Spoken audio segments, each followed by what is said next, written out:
we're not practicing it how we want to output it, you are practicing it some way. Whatever that way is you're choosing. The problem with all of this is we don't know, right? It's like bullshit karate in the garage. It looks really good until you try it on somebody that actually has done the thing. Make sense? Yeah. What else do we have besides our imagination? Not in a sick way. My buddy Jared Reshton says, I've killed 1 million men 1 million times in 1 million ways. And I think he's just saying that he has fantasized, not in a sick or sadistic way, but imagined, if this happens, here's my response. If this happens, here's my response. If this contingency thing happens, or this unplanned thing happens, rather, here's my contingency, right? If you have like a few plans like that, man, you look like a superstar, even if it's not fighting. Right? Oh yeah, pull over, put the orange light on the roof, flag somebody down. Like, you seem like you know what's up. Versus,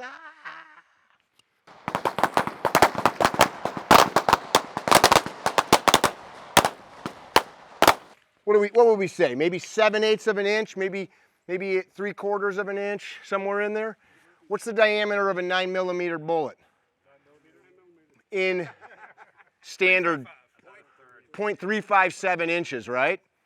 So that's probably 3 to 4 times wider than the gun's capable of at this distance. Would you agree or disagree? Agree. That's great though. So what had to happen for him to do that? Put it as simple, use as few words as possible. Consistency describes it. Say again? It had to move for it to widen up. What's the difference between this and say this, and this is nothing wrong with this. Targets are just a tail. And where's my doc? Doctors. Do you do x-rays? Well, you don't do them, you look at them. You ever look at imaging? Yes. You ever look at blood work? Yes. Why? Tells you something, right? So this is just telling us, this is just blood work. This is data. Yeah, it's telling us what's going on. Who shot this? Chavez! Come here, look at this. So when Chavez shot this bullet right here, do you see it? It's a yes or a no? Yes. Where was Chavez's gun pointed? Right there. Did Chavez's gun point itself here, or did Chavez point the gun here? So when Chavez shot this round, where was the gun pointed? Right there. And so was Chavez pointing the gun there, or was it just like Chavez? It's Chavez. So if we're raggedly responsible for this idea of I'm only going to do this. So we like to use this idea, Coach Lou Holtz, what's important now? Anybody ever heard that? Yeah, man. I don't really care about sports, but Coach Holtz was a really good dude, really smart dude, is. What's important now? Compartmentalize the task. So shooting is just a bunch of very simple things, like writing, like chopping vegetables, like typing on your phone, done over and over again. Stepping out, downrange. Check it out. If my target is target 1 right here, right there, look at me. Was that efficient? How about this? Right? How about this?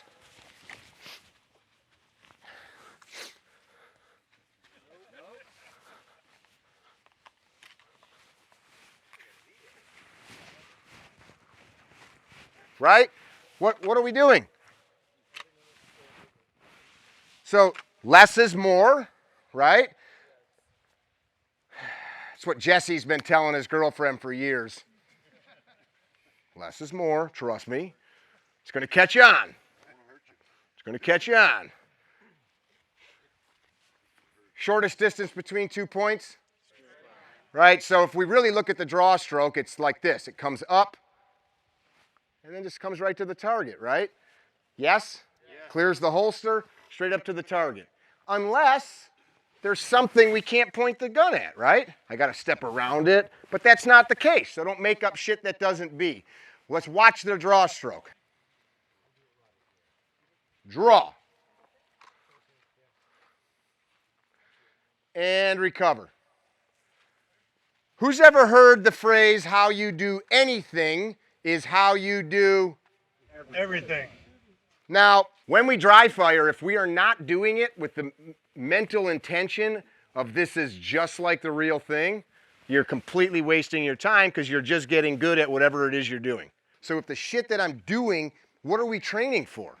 I'm not training for fucking this. I'm training for that guy angry on fucking cocaine trying to kill you. Because if this got it done, then I could probably just walk away, right? Or just say stop. Does that make sense? So all the things we're doing have to come back to that. So how I load the gun matters, right? How I load the gun, how the gear is on me matters, how I retrieve the thing. So administrative loading. Did I draw any different? No. Lock the slide to the rear, cant the magazine well inboard. Magazine should look something like this. We can talk about it if we need to. Seat lock, tug. Forcefully action the slide. If I so choose, I could press check. If I can see brass or if I trust my loaded chamber indicator, fine. I'm a press check guy. I want to see it. Z, did you ever press check in the Army? Colonel, did you ever press check in the Army? Yes. Dave, Army guy, did you ever press check? Dan Hudnett, did you ever press check? Roger. Paul Sharp, SWAT team guy, did you ever press check? Yep. All the time or just like once ever? Just once and done. Anybody else ever hear a military guy?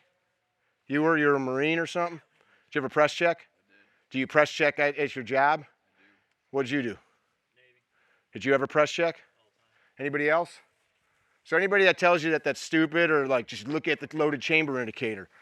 Cool, dude, look at my loaded chamber indicator. Is it loaded? You don't fucking know. Well, feel it.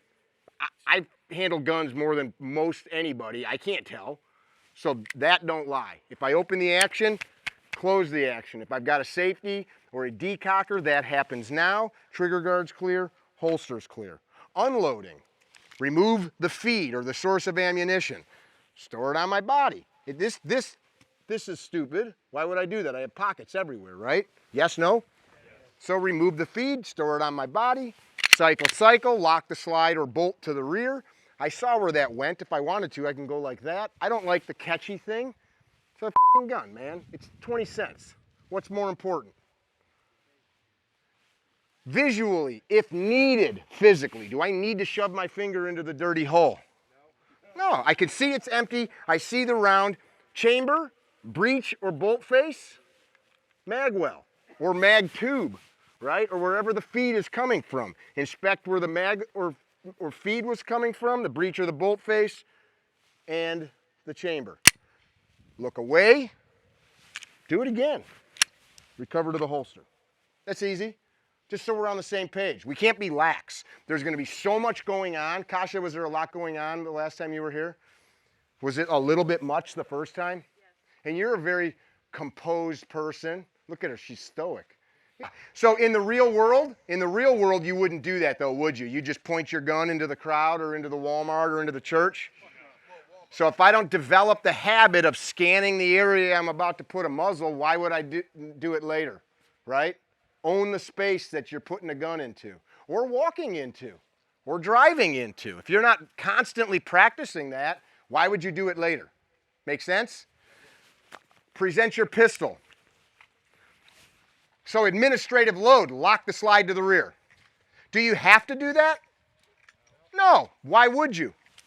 You're taking the force off of the spring, compressing that top round, and it's just going to make it load easier. Lock the slide to the rear, cant the magazine well inboard. Insert the magazine by seating and locking it till you hear the click. Now what's the third thing? Tug it. Forcefully action the slide. This is where people get fucked up with press checking. They go, why would you do that, but then open it back up?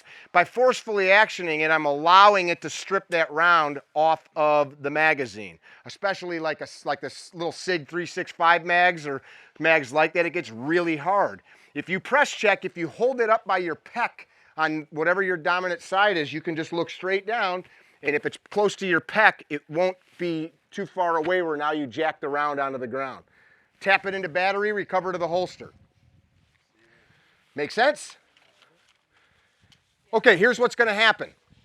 We're going to fire one round, come back to the holster. So consciously decide not to shoot. Tom Gibbons, he brought up a moment ago, is who I usually attribute this to. Did I hit? Did it work? Do I need to shoot again?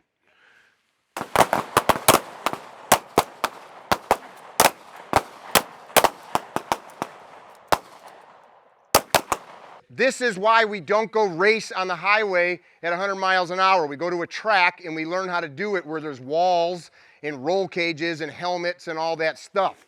Make sense? So, good posture, okay posture. Watch my body, not the target. See a little bit of this? Watch my feet. Just the littlest bit of rocking in the grass, right? I can get posture by popping my butt back and still having my weight over my feet, but in the front of my feet, right? Not on my heels, it's up in the front. If I said on your mark, get set, go, what would you do? On your mark. Right? We get ready to run, yes? So we need to have forward weight bias. Would you call this good posture? No, yes? How about this? How about, that's too high into the tree line. We're just putting the sights on the target, regardless of what's happening. If I'm only pressing when I see that, where's the round going to go? I'm not just pressing some predetermined number of bullets, lining it up, and then what this other shit is going to happen. We're going to do it to you later. You're going to be, my arms pretend hurt, right? I'm really tired because I did 100 jumping jacks, so it's going to be moving. Yes? Anyway, let's get back to it. I'm not firing when the sights are up here. I'm putting them back on the target, right? If the gun's here, or here, or here, who cares? My whole goal is get them back there. Agree or disagree? So to watch them wherever they're at, who gives a f?